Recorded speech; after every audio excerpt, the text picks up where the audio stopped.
Yes! Nice job.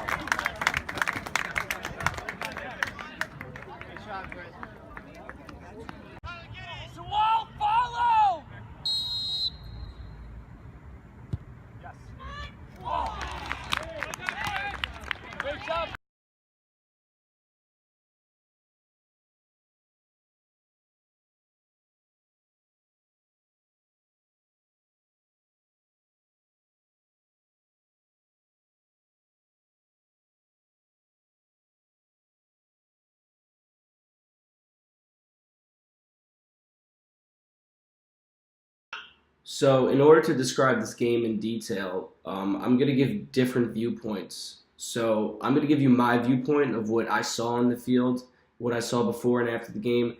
And then my cousin, who's a teammate of mine, he's going to give his viewpoint on what he saw. And my dad also made a video on his viewpoint. I think that's the best way to describe it. So, to begin, the school, this was a big game for the school. Our soccer team hasn't been too successful all the time, and this was the one year that we were ranked top in the state. So people showed up to the games a lot. The game was at 2 o'clock at our home field, and school usually ends about 2:30. But the principal actually ended school early that day to get the entire school to go out and support us. So it was a good 3,000 people at the game that day. And I remember prior to the game, I saw the look in the players' faces. We were very cocky about this game because, being a top seed in the state, in the beginning of the state tournament, you usually don't play many teams that are that competitive. Usually the good teams come towards the end of the tournament when you play against them. So there was definitely a cocky attitude within the players, but nothing that I really saw that would constitute us as being too cocky and causing damage. But I guess it did. So to start the game, in the first 10 minutes of the game, we actually suffered an injury to one of our better players, and he was out for the game. And I remember moving up a position to center attacking mid, which plays a more offensive role than where I usually play. And this team, they were all right. They definitely were not up to our level, but we were definitely having difficulty scoring because of a missing player. And I remember that game, just luck wasn't on our side either. I hit the post a couple times. We definitely had our chances that we didn't take. And I remember late in the game, about the 70th minute, with only like 10 minutes remaining, this one kid on the other team, he just gets a lucky shot and it bounces in. And there's not really much to do about that besides just keep playing. But I just remember those last 10 minutes like it was yesterday almost. I remember every single play from where the ball went to where it didn't go. I remember looking at the stands, seeing the faces of just shocked people about how well, we are and how poorly we were playing at the time and just how we couldn't get the win. And it was definitely disappointing for us because there was a lot of hype around us that season, in the newspapers, around town. So it was definitely shocking. And in those last 10 minutes, there was players just playing, but with tears in their eyes, because I don't think any of us realized that this could, these next games in the state tournament could be our last games of high school ever. And we didn't expect this to be our last high school game ever. A lot of kids didn't have aspirations of playing college soccer. And even the ones who did, high school soccer was just such a great thing for all of us. We had so much fun. So, when we were losing that game, we didn't expect it to end that much. I even remember my coach with tears in his eyes, in shock almost. Everyone was in shock. So, unfortunately, we did lose that game 1-0. And I'm going to put the video up of my cousin now. He's going to describe what he saw in the locker room. And then my dad's going to describe what he saw from the stands and what he saw of me. And then I'm going to come back and say what impact the game had on me that day.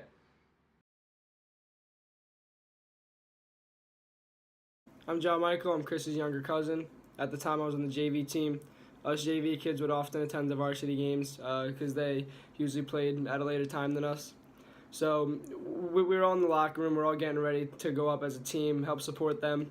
And one thing I did notice was that there was music blasting. Kids were very, very excited, very confident, somewhat cocky in a way. It was kind of weird to see that because usually before the games we have our headphones in, we're sitting down, we're just getting ready, getting into the game, and seeing the kids cocky in a way was kind of weird. But it was only the first round of the tournament. They were a higher seed. They were playing a much weaker team than them. So to see them like that, it didn't really worry any of us. We kind of thought they had this one in the bag. However, Chris is the type of kid to go to every game the same way, just approach it the same way, play serious, do his thing, and just hope for the best. And him seeing his teammates like that, it didn't really bring him down, but it kind of worried him. However, he didn't want to bring down the positive vibe. He didn't want to bring negativity towards the team, so he just let it slide. Unfortunately, they lost, and going back into the locker room, it was very weird. It was completely silent, the complete opposite of before the game. There was not a dry eye in the room. Everyone was upset. Everyone was crying, including the coach, who never in his life has ever cried, and especially over the game of soccer. To see everyone like that was truly upsetting.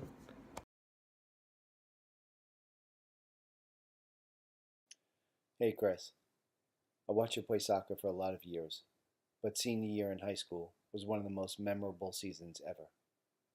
As you got ready for the playoffs, I knew you would get your team ready, as well as yourself, not to look past the lower seed. At the start of the game, you can see your intensity was at an all-time high. Every ball you challenged, every hit you hit hard, every shot you had a chance at, you took. As the game unfolded, it became pretty clear it was going to be one of those days where you dominate a game, but the ball just won't go in the net. No matter how hard you tried to overcome, you kept missing, and your teammates kept missing. Getting down to the last 2 or 3 minutes of the game, it was one of the more intense and exciting moments I've ever seen in youth athletics. You controlled every portion of the game. Wherever the ball was, you would be. If there was a chance to take a shot, you took the shot. No matter what, you inserted yourself into the game. You wanted to carry your team on the shoulders, and you didn't want to lose. When that final whistle blew, I knew you felt differently than we did. Our emotions were unbelievable. The display of athleticism and passion you had exhibited during the game. But all you could think about was the losing moment and how that was probably your final moment on the field. I watched as the players walked off the field and shook hands, and you walked back to the center of the field to absorb what was most likely the last time you were ever going to be on that high school field. You sat there in silence for a while. Your mother and I watched, but we let you soak in the moment.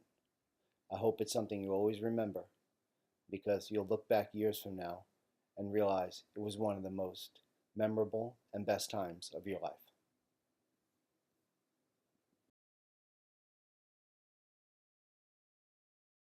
Losing my last high school game impacted me and realized that I needed to open my eyes because I was looking too much into the benefits of winning from soccer rather than the other benefits it gave me. In the next 6 or 7 months after that game, I didn't touch a soccer ball at all, and I began to almost question why I played all these years. And what I began to notice was that soccer was giving me a multitude of other benefits rather than just winning and competing at the highest level. Yes, I was talented at it, but I played because I loved. But also, I played because it was an escape for me. You know, at a young age, I was diagnosed with a couple of autoimmune diseases such as alopecia, and I used soccer as an escape because I started to realize that when I stepped between those lines, nothing else mattered except the game. And I was able to just clear my mind of all the negativity in life. In addition, soccer made me focus and get a dimension for doing well in school and working hard in school. And I say this because at a young age, I was already practicing 3-4 times a week for soccer. And my daily habit began waking up, going to school during the week, then going to practice, and then doing schoolwork. And I did well in school. Of course, one, I wanted to be smart, but two, to play college soccer. But I think the motivation to play college soccer gave me a good foundation for doing well in school. In addition, it taught me how to have priorities and how to have a responsibility.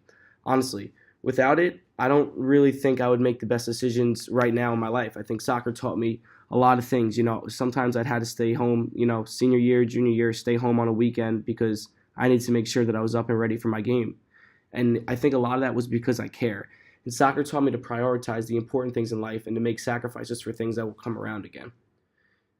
And that's why this upcoming semester, I'll be playing for the club team because I realized that I need to bring soccer back into my life to reap all those benefits that it gave me all throughout my lifetime, and I think it still will.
Good, good, shoulders good.